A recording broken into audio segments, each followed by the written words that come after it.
आदमी ने अपनी बीवी को बांधकर एक सीमेंट के टब में डाल दिया। हजारों लीटर सीमेंट डालने के बाद उसकी बीवी पूरी तरह सीमेंट से ढक गई। सीमेंट के जम जाने के बाद उसने उसे छोटे छोटे टुकड़ों में बांट दिया। उसने अपनी बीवी के साथ ऐसा इसलिए किया क्योंकि 1 महीने पहले जिस स्कूल में इस आदमी की बेटी पढ़ रही थी, उस स्कूल की बिल्डिंग भूकंप की वजह से गिर गई। उसकी बेटी मलबे में दब गई और एक सरिया उसके पेट के आर पार हो गया। आदमी मदद के लिए चिल्ला रहा था, तभी एक एम्बुलेंस आई। उसकी बीवी, जो कि एक डॉक्टर थी, वो अपनी बेटी के पास आई। वो उसका इलाज करने ही वाली थी कि तभी उसने अपने एक्स बॉयफ्रेंड और उसकी बेटी की आवाज सुनी। वो दोनों मदद के लिए चिल्ला रहे थे। अपनी बेटी का इलाज छोड़कर वो अपने एक्स बॉयफ्रेंड के पास जाने लगी। आदमी ने जब अपनी बीवी को जाते हुए देखा तो उसने गिड़गिड़ाते हुए रोकने की कोशिश की, लेकिन उसकी बीवी नहीं रुकी। एक्स बॉयफ्रेंड की बेटी का इलाज करने के बाद उसे पता लगा कि वो ठीक है। वो अपने बेटी को बचाने के लिए जाने लगी, लेकिन उसके एक्स बॉयफ्रेंड ने अपनी बेटी को इशारा किया। बेटी समझ गई। उसने औरत को रोक लिया और कहा कि उसे सांस लेने में दिक्कत हो रही है। एक्स बॉयफ्रेंड ने कहा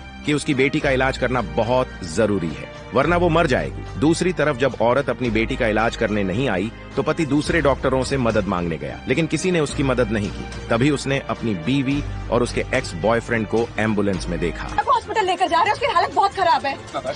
तुम समझ क्यों नहीं रहे हो? हटो यहाँ से, उसके पास टाइम बहुत कम है। चलो भैया चलो।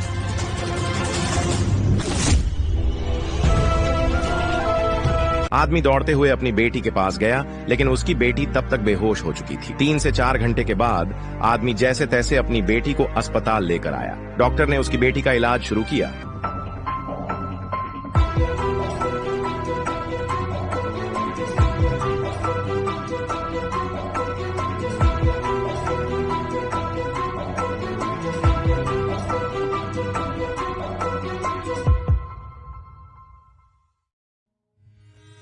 डॉक्टर, मेरी बेटी कैसी है? मिस्टर गोयल, लोहे का सरिया पेट में घुसने की वजह से दिया का काफी खून बह गया था। अगर उसे थोड़ी देर पहले भी लाया जाता तो भी हम कुछ कर सकते थे। आई एम सॉरी, हम उसे नहीं बचा पाए।